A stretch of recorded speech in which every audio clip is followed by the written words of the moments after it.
I am the Tofu Golem. Please enjoy the video. You've got the essentials. Now start the backup.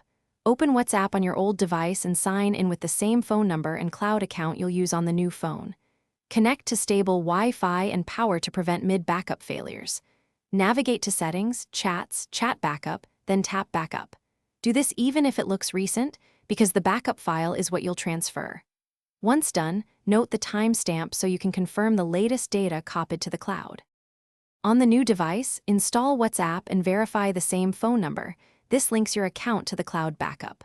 When WhatsApp detects a backup, it will prompt you to restore. Choose the cloud account that holds the file.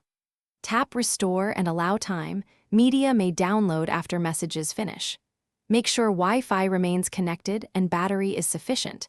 If you use local transfer instead, copy the WhatsApp folder before verifying and choose Finish by completing your profile and checking that chats and media appear correctly. Open a few conversations to verify.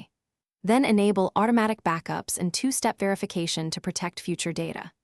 If something goes wrong, don't panic. Check that you use the exact same phone number and cloud account, confirm enough free storage on the device and cloud, and verify the backup timestamp. If needed, uninstall and reinstall WhatsApp, then retry the restore. That often clears transient errors. Thanks for watching. Consider subscribing if we helped you today.